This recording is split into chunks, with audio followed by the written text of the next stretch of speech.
Hey y'all, Chelsea and Danny here. Enjoy this episode of Today's Homeowner here on YouTube. This house has a master bathroom that really needs some help. That's why we're here. Stay with us. Today's Homeowner with Danny Lipford, the voice of home improvement, with projects, tips, and ideas to help you improve your home.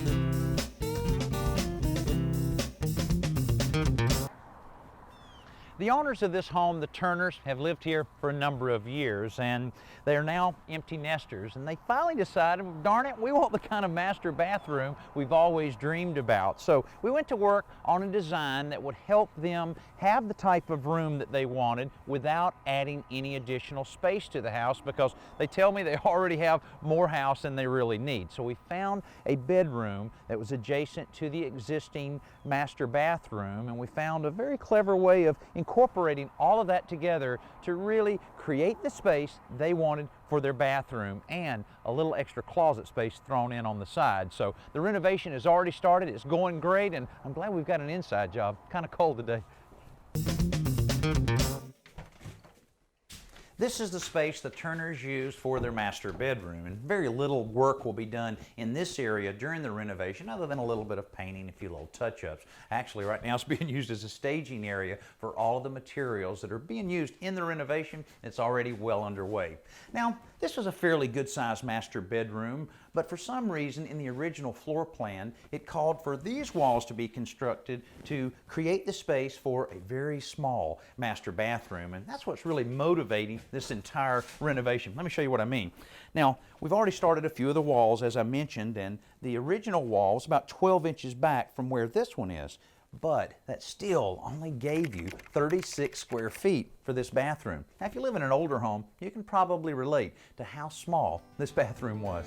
36 square feet doesn't sound like much to start with, but it looks like even less when you consider the space is being used by 2 adults on a daily basis. If you combine the small size of the room with the dated ceramic tile, the lovely pale blue fixtures, and aging cabinetry, you begin to get a much better picture of why this family wanted to change. Closets were also in short supply and slightly overloaded, so taking in the adjacent vacant bedroom really made sense for them. The tight quarters also made the demolition start off slow, but the guys soon removed a window that was being eliminated, and that allowed them to get all of the materials out of the house as soon as they were torn out of the bathroom. The vanity cabinet had been built in place with tile set around it, so it took a little effort to get rid of it. The tile surround for the shower required plenty of work too, so the guys went ahead and opened up the wall of the adjacent bedroom so that they could start pounding the tiles off from the back side. It worked, and in no time at all, they were ready to start creating the new bath. After all of the demolition or tear out was complete, we were able to frame up all the walls that we needed in this little bathroom renovation to kind of define all of the space. Now this, the original bathroom, we're positioning a vanity on this wall. Then going into this space, which is part of the bedroom that we're taking up, we have a shower on this side, shower valve in the drain, and then the toilet's tucked away over here. Now you may notice as we walk through the pocket door frames we have already in place, and this is something you have to decide on very early in a renovation like this, and pocket doors are great when you're really trying to maximize all of the space that you have available, but a couple things to keep in mind. First of all, buy a good pocket door and pocket door hardware, because the inexpensive ones will really cause you problems for years to come. Another thing, keep in mind, a pocket door requires this, the pocket door frame or the cavity in the wall for the door to slide into.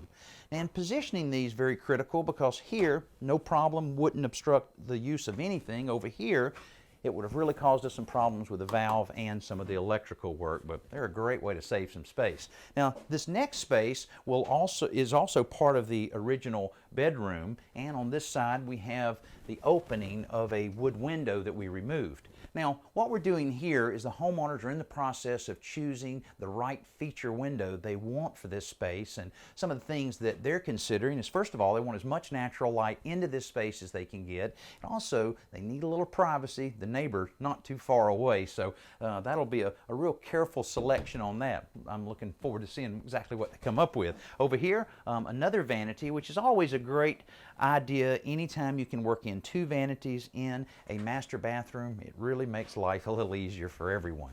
But one of the things the homeowners are really looking forward to, more closet space. We all need more closet space, and here a sizable closet with 2 accesses, here coming off this part of the bathroom and another doorway coming off one of the original hallways.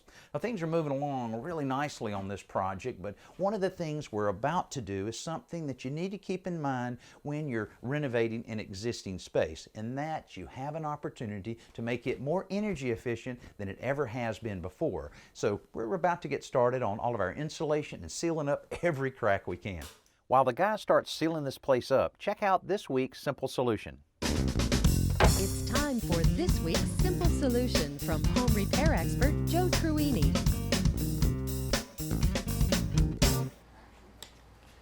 If you've shopped for paintbrushes recently, you may have discovered that it's no easy chore picking the right brush for the job. That's because the average home center store carries literally hundreds of brushes in every imaginable size and shape.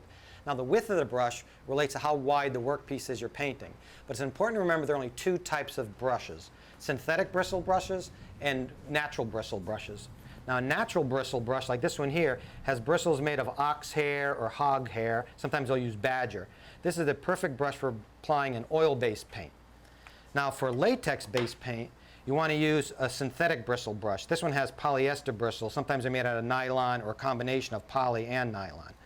The reason you don't want to use a natural bristle brush to apply latex paint is that the water in the paint will get absorbed by the bristles, and they'll become so limp you won't be able to apply the paint. Okay, so you only remember 2 things now. You need a synthetic bristle brush for latex paint and a natural bristle brush for oil-based paints. One of the great things about a small bathroom renovation like this is it moves along fairly quickly. When we were here last, all of the walls were just studs. Now our drywall has all been installed and finished, and our trim carpenters installed some nice crown molding. All of the doors have been trimmed out, pocket doors in place, and even our painters have been able to apply a coat of primer to a lot of the raw wood. Now, while you were walking through the bathroom, I actually came around by the hallway and entered into this master closet from the door that leads off the hallway. That'll be a real convenient aspect of this design for the homeowners. Now, the painters are taking a little break right now for lunch, but when they come back, they'll be spending a lot of time in this closet putting a primer coat on all of the new shelving that we installed in this closet. Now, we created all of the custom shelves by using a 16-inch composite shelf board that's very smooth, even has a finished edge on the front of it, and we assembled everything using a 1x2 pine and a 1x4 pine, as well as a little bit of shoe molding right on the front of the little shoe rack that we built. Now, it's very easy to build a custom closet like this. The main thing is to spend a little time drawing it out and designing exactly what you want before you start cutting up the wood.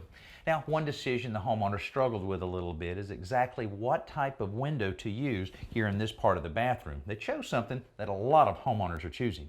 The look of glass blocks really caught the homeowner's eyes, and this is perfect for their particular bathroom because it gives them the privacy that they needed in that bathroom, as well as all the natural light will be able to flood and just fill the area up. Also very energy efficient, which is very important when you're talking about a unit as large as we're dealing with here. But in the past, if you wanted this look, you had to go with real glass blocks. Here, it's all acrylic. A lot of advantages. One, it comes in prefab units like the one you see here with a number of different sizes and styles, and you can get a number of different types of obscure patterns, even a tinted one if you need to block a little bit of that sun. Now, if you went with real glass blocks, you would have to find a mason that's comfortable in laying all those blocks. Very labor intensive, certainly a lot more expensive, and a lot more weight that you're dealing with there, which can cause you some problems in some of the larger units. Acrylic units like this you can get as large as 8 feet high and 7 feet wide, so a lot more versatile, and I think the homeowners made a pretty good decision. Besides, it adds a cool look to the outside of the house too. But now back inside, the painters have done their thing, and the tile setter is busy putting in the new flooring for the bathroom and closet. With the way this space is laid out, centering a full row of tiles on the doorways creates the best flow from one area to the next. But it does mean that Tim has quite a few cuts to make around the doorways. When tile is going down in a small job like this, not much else gets done, so the job pretty much belongs to the tile man. That also means that he gets a little pressure to finish quickly so the rest of the work can continue. In this case, the cabinet installers are next in line.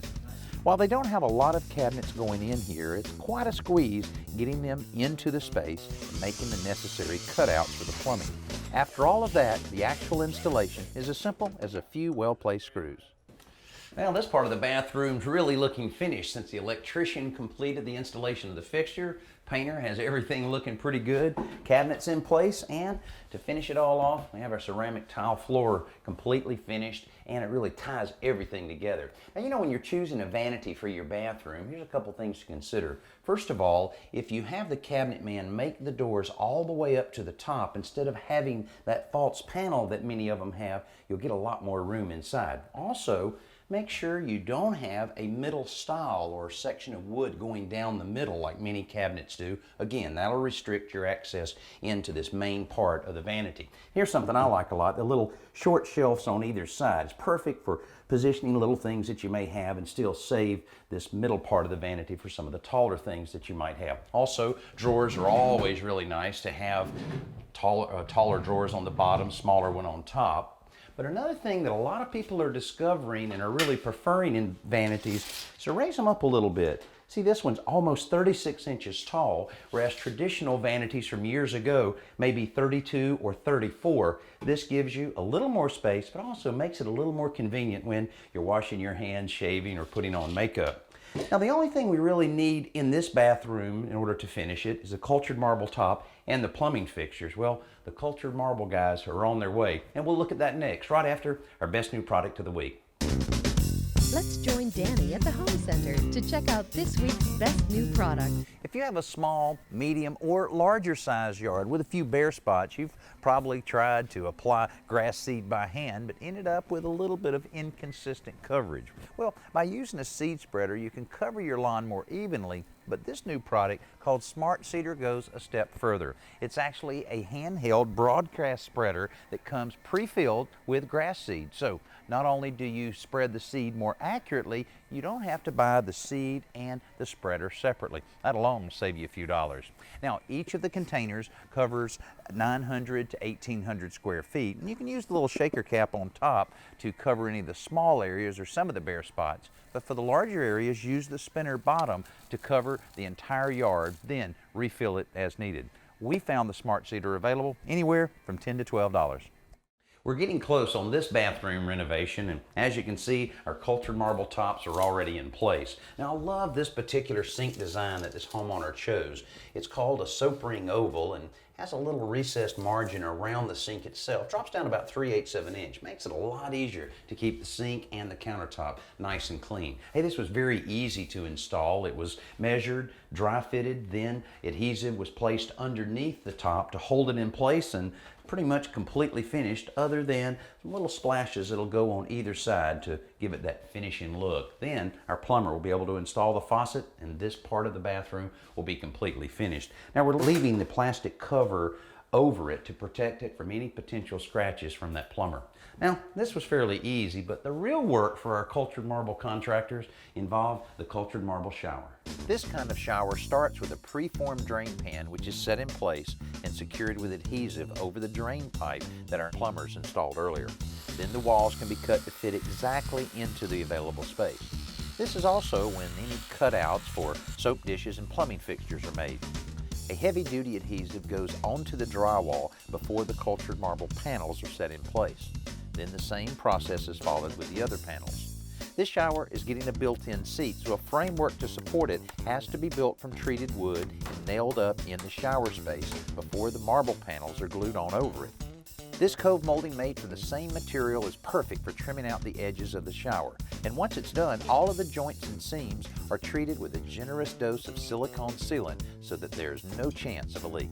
Cultured marble has been very popular over the last few years in a lot of different parts of the country because it's less expensive than ceramic and it goes together so quickly. This whole shower stall was assembled in only a couple hours, so really makes a lot of difference and enables you to really move along on a bathroom renovation like this. Now, almost every shower stall we're putting together these days has some type of seat, whether it's a corner seat or a bench type seat like this one. But it's very important that the top of the seat slope towards the drain so that you don't have water standing on it, and that'll reduce the chance of any leaks occurring over the years. Now, cultured marble is available in a lot of different colors, and it's a lot less labor intensive than ceramic, because with ceramic you have to pour concrete to create the pan, and a lot of individual pieces have to go together to create the shower stall. So you can see why cultured marble has become so popular. Now, as soon as the guys finished up on the shower stall, our plumber was in to install our shower head, a shower wand, and a diverter that will allow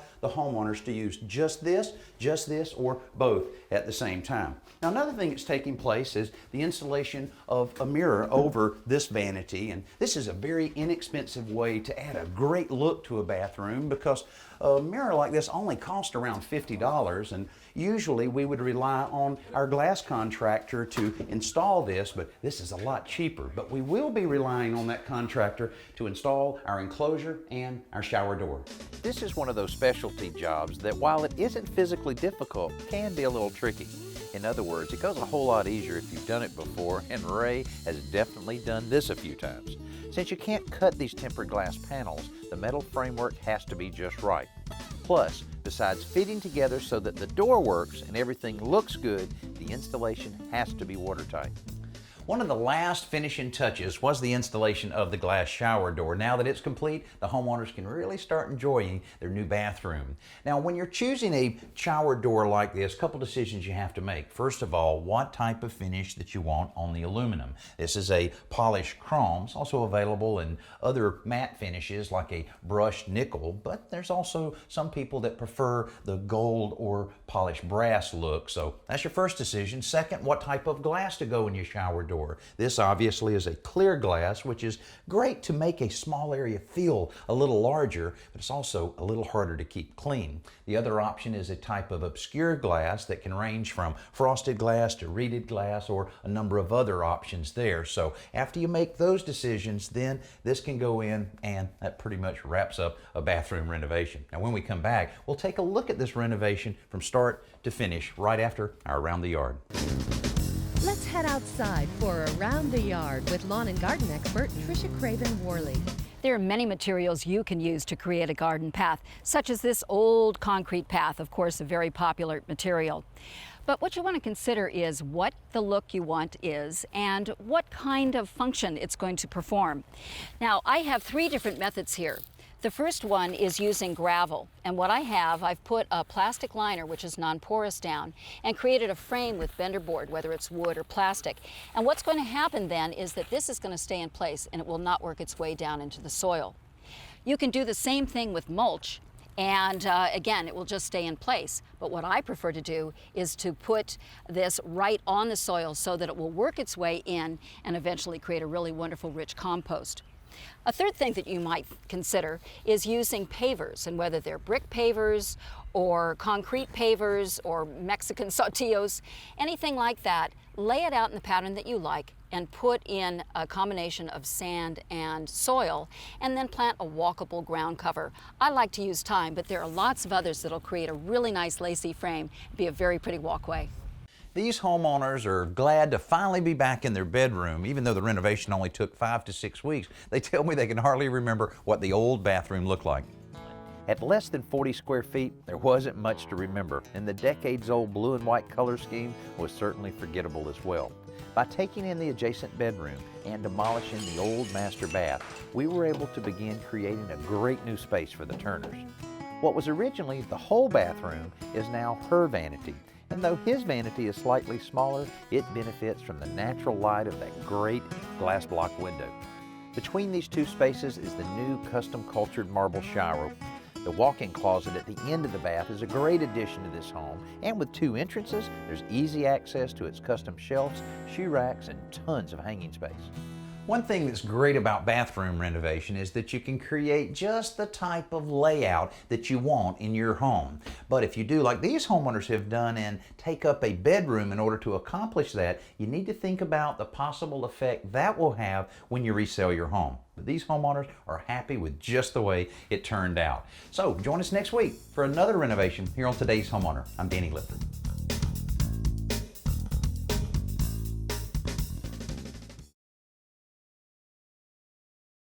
Hey, thanks for watching this episode of Today's Homeowner. And don't forget to comment, like, and hit the bell icon so that we can notify you when new videos are posted. And don't go anywhere, click around and continue the home improving fun.